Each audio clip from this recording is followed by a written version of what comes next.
because otherwise you'd kill people. And we're going to play Pete Hegseth in just a second, but Hegseth made his name in Republican circles by defending war criminals in saying that their charges should be overturned after they committed massacres in Iraq. So this is the ideological consistency here of this administration, is abject cruelty to immigrants and war crimes against people in the Middle East and I guess beyond. Yeah, no, and Hegseth is also going to make this clear. Nuremberg was too politically correct and too woke. The Geneva Conventions, those are for ladies. Right. Real men don't follow the Geneva Conventions. Who would be saying that at Nuremberg? The Nazis? I guess so. Well, at least we're not asking about pronouns before we kill children. I guess it doesn't matter that they were girls, the 160 plus that we killed. That's why it's not woke anymore. We should also say that we blew up a boat that was coming back from an invite that they had from the government of India, an Iranian boat that was there doing some type of exercise that the U.S. was going to participate in. It's a training exercise. And not only did we blow up the boat, but we failed. I read some Twitter thread where somebody was looking on the last time that something like this happened with a submarine.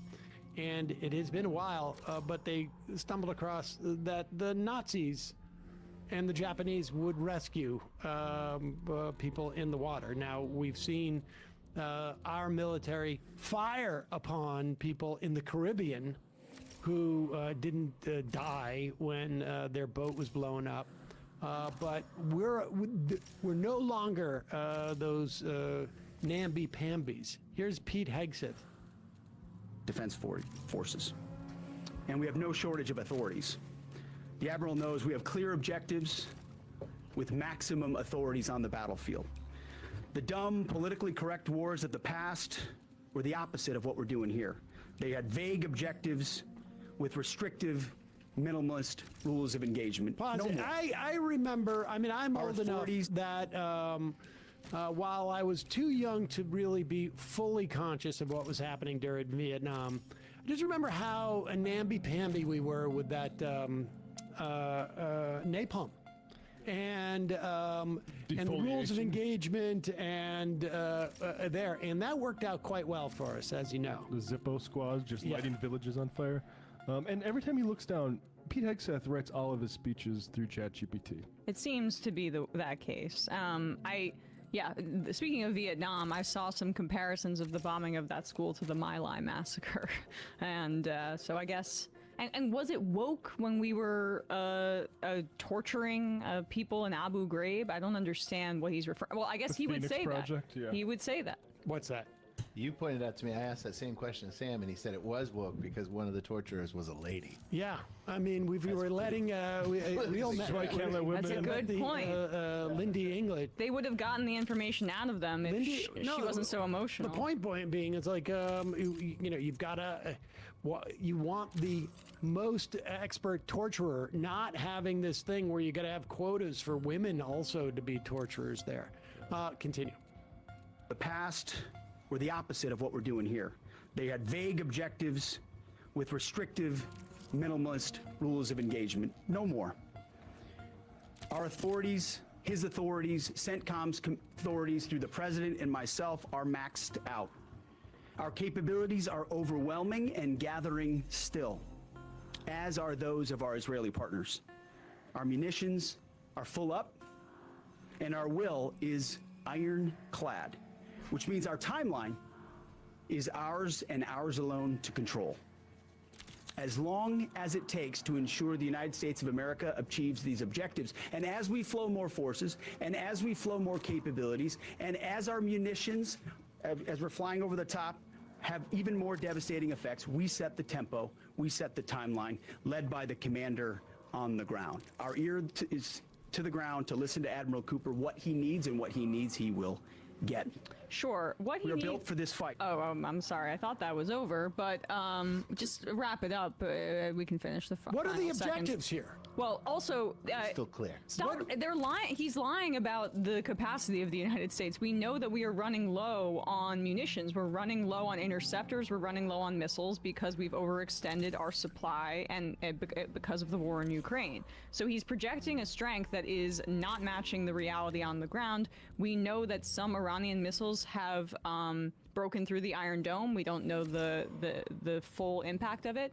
But what I think Iran is also doing, and this is perhaps a strategy that is like borne out by the fact that they know that it's disproportionate the amount of air power and firepower the US and Israel have versus them, is they are bombing and targeting, I think, these Gulf states that are in the pocket of the US, that are working closely with the United States and with Trump and having these crony corrupt deals, because they know that they can penetrate more, and that puts pressure on the United States too, given our relationship with these other Gulf states. So it's horrible that other people, that, you know, the people are going to bear the brunt of that, but that's Iran's best bet, it seems like. This bluff of we can fight this forever and our supplies are infinite.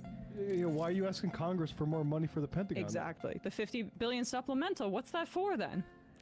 We'll And just one more point on this before we move on. This is him changing the rules of engagement to say that what America really needs to do is bomb more schools with little girls in it.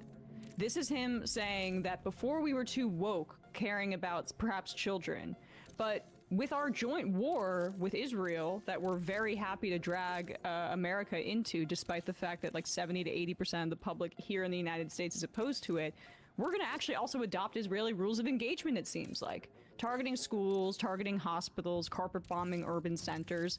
It's the United States of Israel. Israel's an outgrowth of the United States, but the reality is that our outposts in the Middle East, the laboratory that Palestine has been, means that like the U.S. is now foot on the gas using the sadistic genocidal tactics of the Israelis in our warfare, and Hegseth is proud of it. he keeps talking about our objectives are clear. I mean, I don't know that anybody could articulate. We They can't even get articulate. a consistent acknowledgement that we're actually engaged in a war. Yeah. Never mind the objectives. All right, just continue and let's let him wrap up here, Whiskey Pete. Needs and what he needs, he will get. We are built for this fight, and we are in it to win it. And we have the right commander in the lead. So now. All right, there you go. Hey, chat, can you write me a speech in the tone of a fifth grader who loves Metallica? And I am in it to win it. We'll talk more with Jeet about the implications of all this in a moment. But I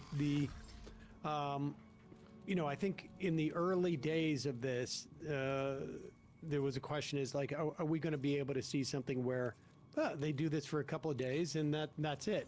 It is becoming increasingly clear that they are having to make up as they go along what the objectives are, and it's almost as if like they're just sliding down a rabbit hole of Donald Trump. You know, he wants to appoint the leader of the country. We'll see where that goes. You let loose the dogs of war and just put them on the chain again. Hey folks, don't forget to hit the subscribe button and check out our daily show. We do it every day at 12 p.m. Eastern for about 2.5 hours. We even take phone calls. You should check that out.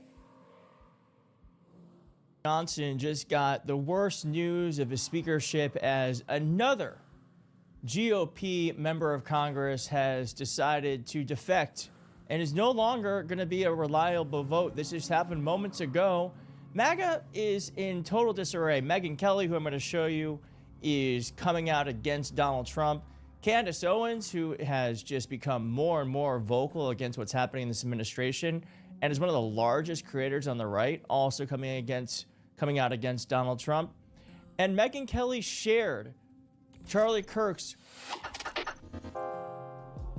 own words where he said this: "It's going unnoticed because so much other news is happening, but the war drums are beating again in D.C.